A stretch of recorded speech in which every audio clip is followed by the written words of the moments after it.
পচা মাংস? পচা মাংস? তাড়াতাড়ি আয় দেখি কি হইছে। কি হইছে স্যার, কোনো সমস্যা? বাটপারি কয়দিন ধরে শুরু করছস? এই গোস্তটা দেখ তো, গন্ধ কইনি। এটা পচা গোস্ত বেটা, ধইরা দেখ। পচা গোস্ত মানে? এ বেটা গন্ধ হইছে, দেখ তুই দেখ বেটা, গন্ধ হইতাছে, মানুষ খায় দেখ।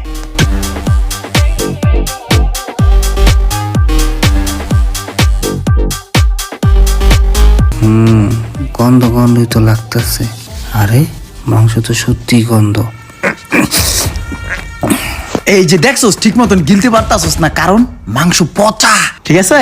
ওই শাকিল, ওই তোর না ইউটিউব পেজে টিকটক আছে, ওখানে ভিডিও করে ছেড়া দে, পচা মাংস দিয়ে যে কাচ্চি বেচে। আরে ভাই কি করতেছেন আপনি? আরে ভাই ভিডিও কেন করবেন আপনারা? আরে আজ বিষয় তো আমি তো চেঞ্জ করে দিচ্ছি।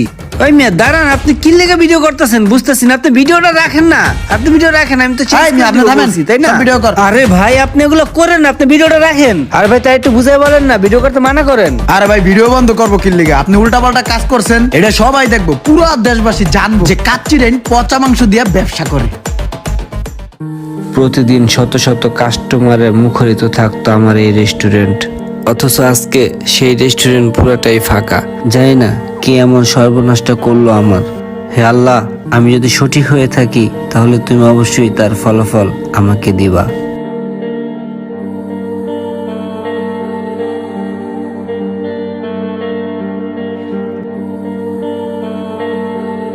কিভাবে কি হইলো?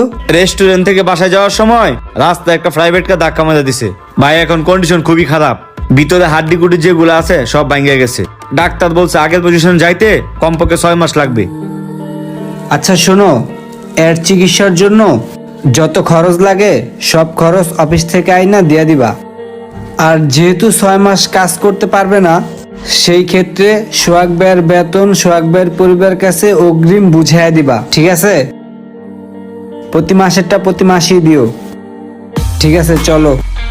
স্যার একটু শুনেন, একটা কথা ছিল স্যার। স্যার আমার মাফ করিয়ে দিয়েন স্যার, আমি অনেক বড় অন্যায় করছি আপনার সাথে স্যার। সামান্য কিছু টাকার লোভে আমি বিরিয়ানির ভিতরে পচা মাংস ভরিয়ে দিছিলাম স্যার। ওই সাইডে যা গোষ্ঠটা লাড়া দে, যা। কেউ দেহনের আগে কামটা সের গেলাই, একের মধ্যে পচা মাংসটা পড়িয়ে দেই, কাম শেষ। এবারে 1 লাখ টাকাই আমার। আর আপনার মতন এত একটা ভালো মানুষের সাথে আমার এই অন্যায়টা করা ঠিক হয় নাই স্যার। স্যার আমার মাফ এই, করে দেন। রাখো রাখো, তুমি যে তোমার নিজের ভুল বুঝতে পারছো এটাই যথেষ্ট। মানুষের ক্ষতি মানুষ কখনো করতে পারে না, এক আল্লাহ ছাড়া মানুষকে কেউ কখনো হেয় করতে পারে না।